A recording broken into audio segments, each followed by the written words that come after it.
100 நாள் வேலையை 125 நாள் மத்திய அரசு பெற்றுக் கொடுத்திருக்கிறார். அந்த 125 நாளை முறையாக கொடுங்கள் என்று சொன்னால் கொடுக்காமல் மக்களை திசை திருப்புகின்ற வகையிலே ஏமாற்றிக் கொண்டிருக்கிறார்கள். மத்திய அரசு கொடுக்கின்ற பணத்தை இந்த 100 நாள் வேலைக்கு மத்திய அரசு நிதி ஒதுக்குகிறது.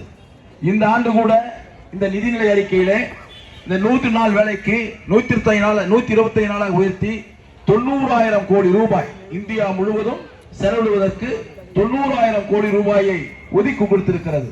ஆனால் இந்த ஆட்சி, ஸ்டாலின் ஆட்சி, இதற்காக ஒதுக்கப்பட்ட நிதியை இவர்களுக்கு இந்த வேலை செய்து அவர்களுக்கு கொடுக்க பயன்படுத்திருக்கிறோம்.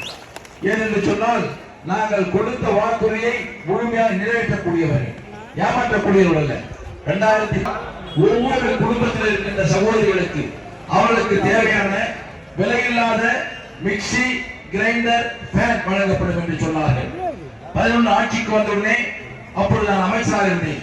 எல்லா கிராமத்திற்கும் நேரடியாக வந்து மிக்சி, கிரைண்டர், ஃபேன் கொடுத்தோமா இல்லையா என்பதை உங்களிடத்தில் நான் கேட்க விரும்புகிறேன். கொடுத்தோமா இல்லையா? மிக்சி, கிரைண்டர் கொடுத்தோம். அதே போல புரட்சி தலைவி அம்மா அவர்கள் ஆட்சி பொறுப்பில் இருந்த பொழுதுதான் எல்லா கிராமத்துக்கும் பஸ் வருதா இல்லையா? கம்பெனி பஸ் வருதா இல்லையா?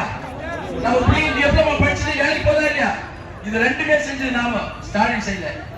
5 வருஷம் ஆச்சு. என்ன பண்ணார்? இங்க பாருங்க, டெல்டா கம்பெனி அங்க 5000 பேர் வேலை செய்யறாங்க, எடப்பாடி கொண்டு வந்தது. ஓச்சமில்ல ஓலா கம்பெனி 5000 பேர் வேலை செய்யறாங்க, அது எடப்பாடி கொண்டு வந்தது. அதே மாதிரி மயிலான் கம்பெனி அங்க 4000 பேர் வேலை செய்யறாங்க, எடப்பாடி கொண்டு வந்தது. இந்த 4 வருஷத்துல மட்டும் நம்ம டிஸ்ட்ரிக்ட்ல இந்த மாதிரி ஃபேக்டரி கொண்டு வந்து நம்ம மாவட்ட பிள்ளைங்க 1 லட்சம் பேருக்கு மேல வேலை வாய்ப்பை வாங்கி கொடுத்த கட்சி ஆட்சி அதிமுக ஆட்சி. எடப்பாடி